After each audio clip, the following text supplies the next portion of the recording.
بسم اللہ الرحمن الرحیم۔ ناممکن کو ممکن بنانے والی ذات رب سبحانہ و تعالیٰ کی ہے اور ان کی ہے جن کو پروردگار عالم نے علم و اختیار عطا کیا۔ السلام علیکم معزز خواتین و حضرات، آج کی اس ویڈیو میں آپ کو بی بی فاطمہ کی ولادت کا واقعہ سناؤں گا۔ چلیں چلتے ہیں اپنی ویڈیو کی جانب۔ حضرت امام جعفر صادق علیہ السلام فرماتے ہیں، ماہ شعبان تھا، رسول اللہ کچھ لوگوں کے ساتھ بطا میں تھے کہ جبرائیل نازل ہوئے، خدا کا سلام پہنچایا اور عرض کی خدا کا حکم ہے کہ آپ 40 دن تک جناب ختیجہ کے قریب جانے سے پرہیز کریں۔ رسول اللہ صلی اللہ علیہ وسلم نے جناب عمار یاسر کو جناب ختیجہ سلام اللہ علیہ کے پاس بھیجا تاکہ وہ انہیں خدا کے حکم سے مطلع فرما دیں اور کہیں کہ اس حکم پر عمل پیرا ہونا لازم ہے۔ ان ایام میں رسول خدا جناب فاطمہ بنت اسد کے گھر میں قیام پذیر رہے۔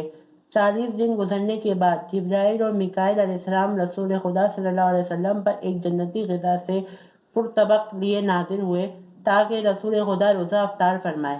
رسول خدا کا طریقہ یہ تھا کہ وہ دروازہ کھلا چھوڑ دیتے تھے تاکہ جو چاہے ان کے ساتھ افطار میں شریک ہو جائے، لیکن اس شب آپ نے فرمایا کوئی شخص حجرے میں داخل نہ ہو، یہ کھانا انبیاء علیہ السلام کے سوا غیروں پر حرام ہے۔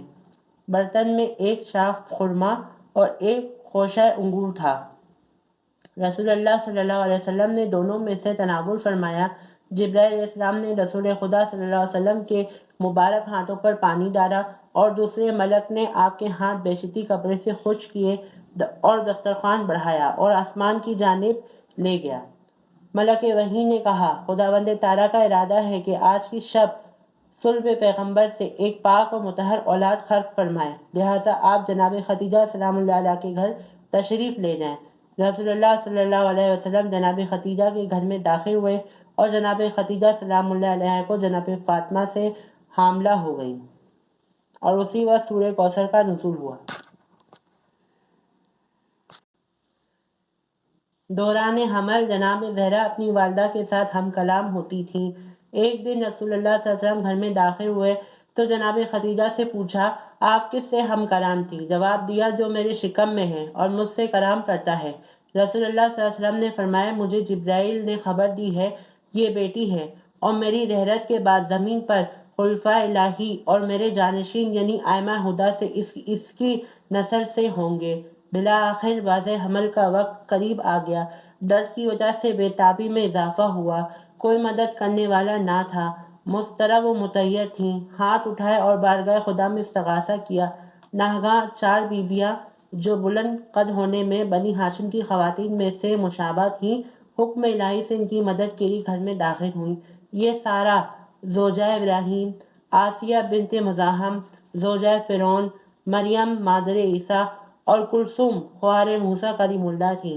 حضرت فاطمہ سلام اللہ علیہا نے برکت و سعادت کے ساتھ اس زمین پر قدم رکھا۔ ان کا نور ایسا چمکا کہ نہ فقط مکے کے تمام گھر روشن بلکہ کرۂ ارض کے شرق و غرب منور ہو گئے۔ یہ وہ وقت تھا جب جنت سے 10 حوریں آب کوثر اور بہشتی پارچہ لے کر کمرے میں داخل ہوئیں۔ انہیں کوثر سے نہلایا اور جنت کے 2 خوشبودار پارچوں میں لپیٹ کر نومولود سے طالب متکلم ہوئیں۔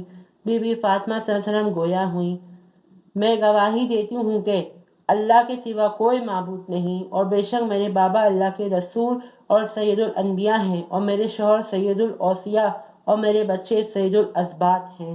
اس وقت ماں نے انہیں دودھ پلانے کے لیے آغوش میں لے لیا۔